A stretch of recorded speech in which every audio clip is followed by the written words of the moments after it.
I know it's here somewhere. Finally.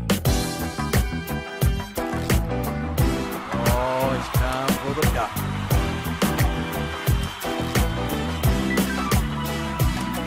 You're listening to Dr. Bill, the computer curmudgeon.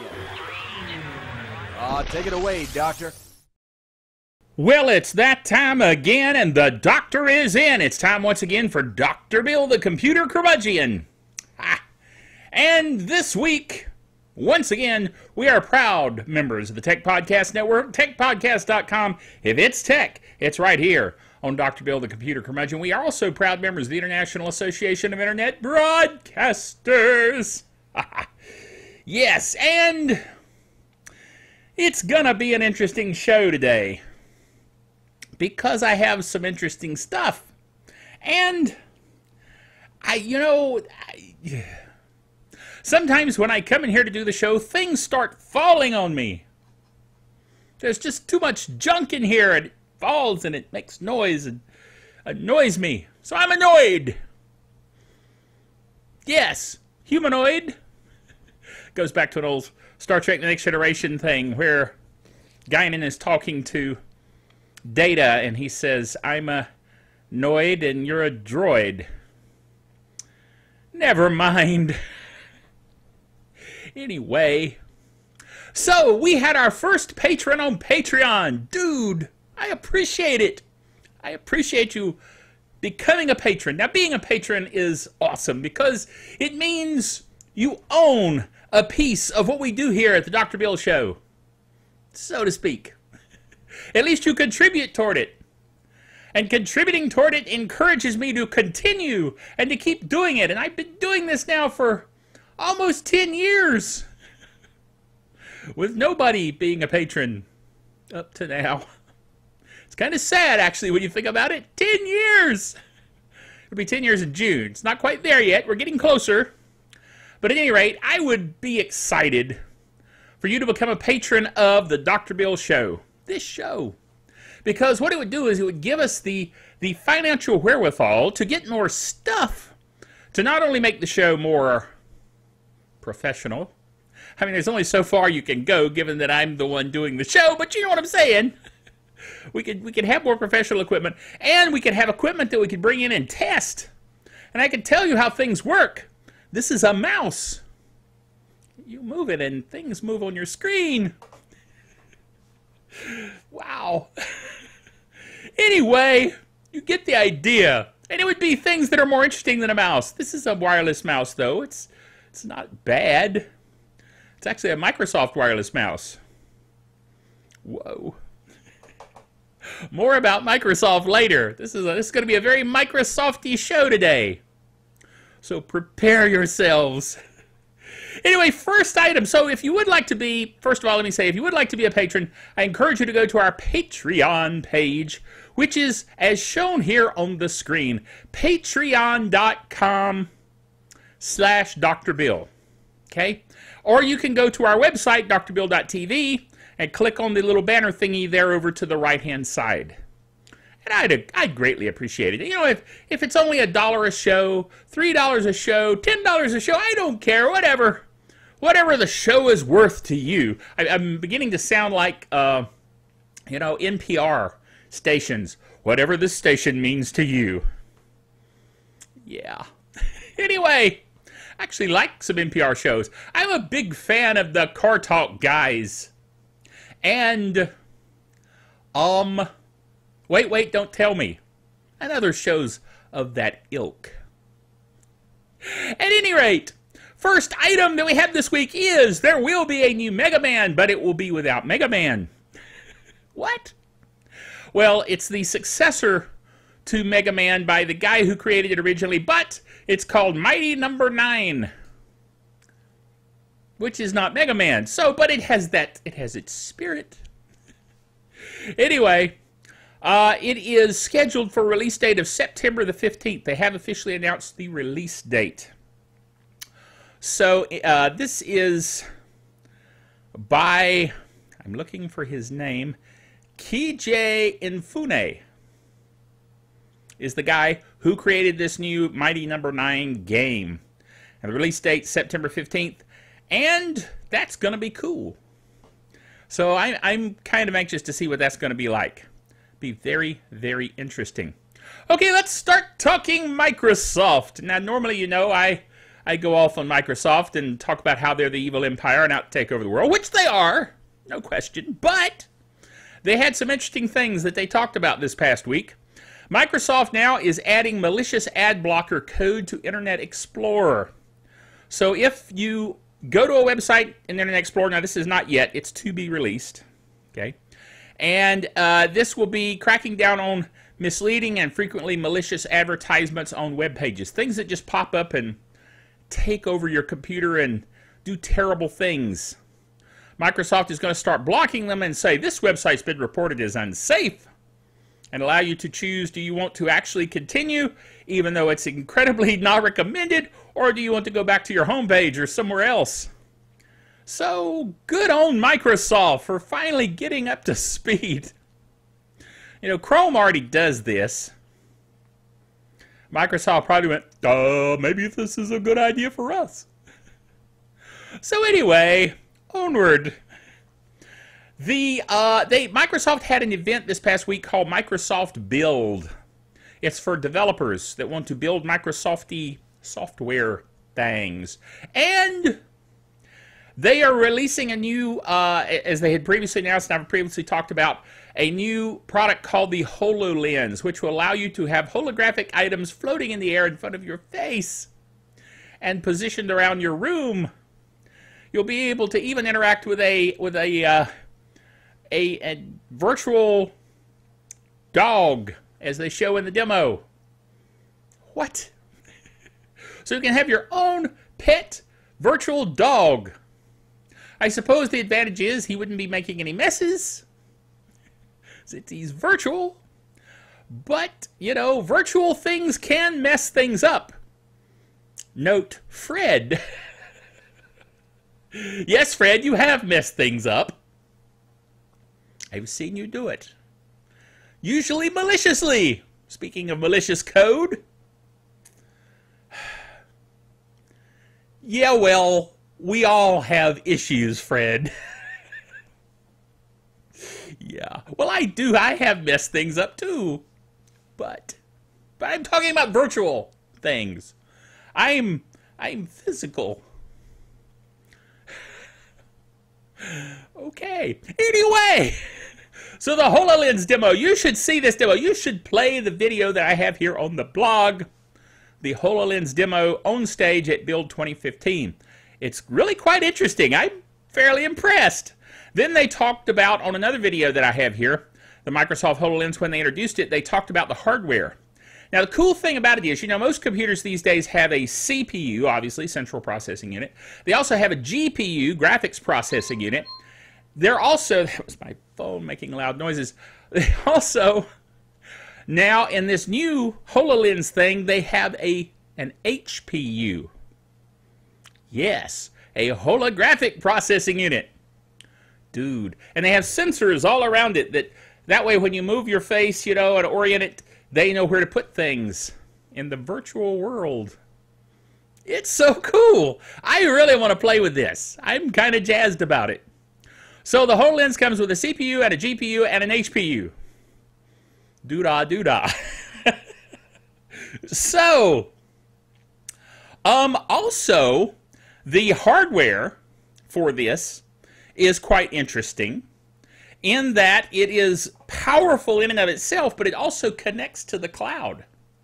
So the Azure Microsoft Cloud world is processing all the back-end stuff for this HoloLens thing. I want to see this. This is actually kind of cool. I mean, you're combining cloud technology with holographic technology. You know, we're talking highly geeky stuff. So, watch the videos, read the little article here that I have on the HoloLens in terms of, you know, the sound, the processing power, all of the things that, you know, about it, and check it out. Whoa! Yes, Fred's a little irritated with me, so he's throwing in the Geek Software of the Week drum roll. Wow.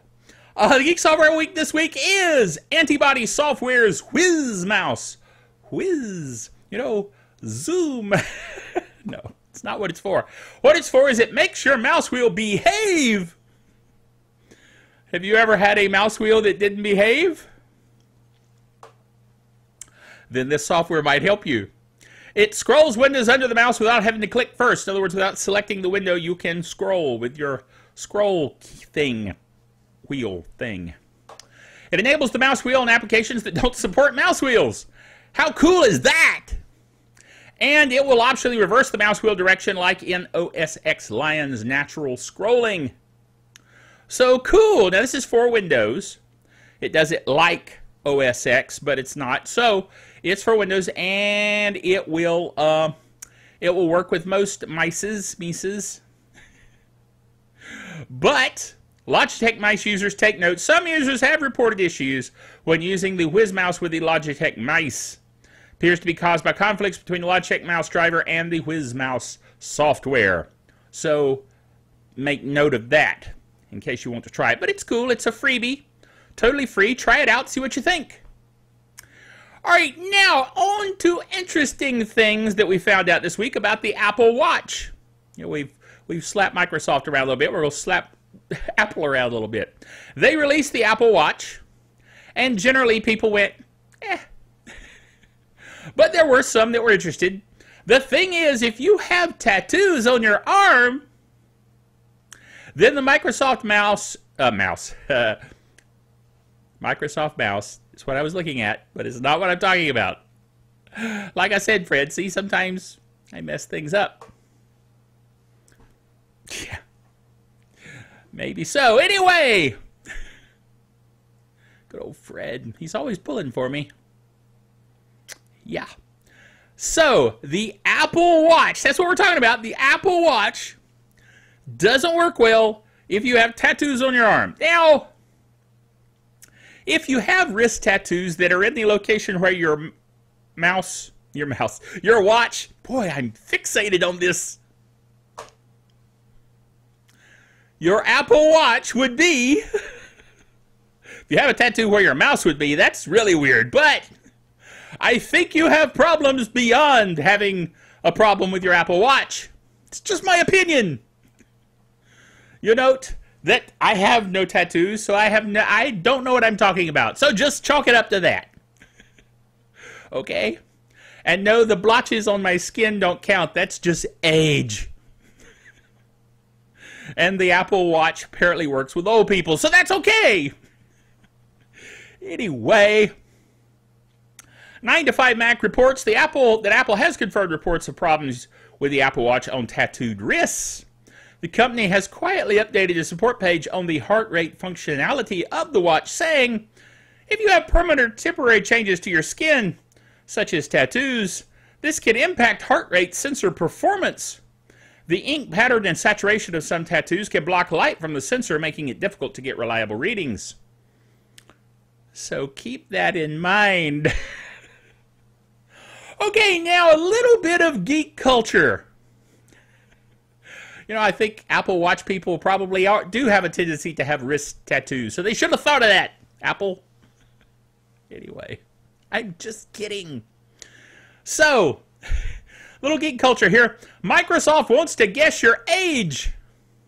They put up a site during build and they showed it to folks. Howold.net. How-old.net. As I say there on the screen.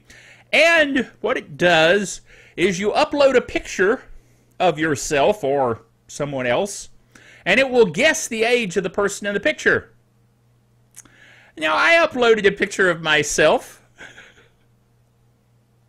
and it thought I was 68 years old. I'm not 68 years old. I'm not 67 years old or 66. I'm not in my 60s. I'm 59. Microsoft, you should know that. As much as you steal all the data of the world and gather information, you should know these things. Matter of fact, when I uploaded my picture, you should have looked at it and gone, oh, that's Dr. Bill. Probably they did. That's what happened. They saw it was me, and they said, let's tick him off and tell him he's 68. Yeah. That's what it is. Of course, I should have figured that out prior to this. Bunch of turkeys. Anyway, 9 years they were wrong. So they have some work to do on that. Either that or I've been run hard and put up with. You know what I'm saying? Yeesh. Anyway, I did post a picture of myself at a younger age. Younger for me. And it guessed 50. And sure enough, that's about what I was in that picture, was 50. I had less gray. So maybe they're thrown by the gray. Bunch of turkeys. Anyway. But I mean, you know, it's still geezer territory either way. So I'll go with it. Thank you, Fred. Good old Fred. He likes to do that to me, just to get me irritated. I'm not going to let it get to me, Fred. Yeah. Sure. Okay, anyway. So Patreon, if you want to support us on Patreon, even old geezers need support. Then click on the support my videos on Patreon thing on my Dr. Bill page, drbill.tv, or you can go straight to Patreon by just clicking on patreon.com/drbill, D-R-B-I-L-L. No dots, no TV, just Dr. Bill. And you'll see my smiling face with my finger up in the air like I am being pontificating something wise. I like to try to pretend I do pontificating of something wise, but, you know, whatever. Now, if we get to the point that we have $1,000 pledged per show, in other words, one person pledges $1, another one pledges 10, and so forth, and we get to that point, then we'll be able to have new tech. I say here we'll be able to pay for more hardware, we'll do more how-tos and interviews and out-of-studio segments. I'll wander the countryside and talk to random people about technology. Or whatever. Also, if you become a patron at least the $50 level, even if it's a one-time gift of $50, then I'll send you a mug. A mug with my picture on it, hand-signed. It's a, you know, it's a conversation piece. Who's the weird geezer dude? Look, it's signed. You can read it for yourself. Of course, they wouldn't be able to read my signature, but that's okay. You can go, you can say it's anybody. They'd go, oh yeah, okay. Just saying. Anyway, we have one patron so far. Hooray! More need to come in. So, join the crowd. Start a trend. Anyway, I'm milking this a bit. That's okay. Never mind. So join us next time. Remember, until then, that the doctor is out of here.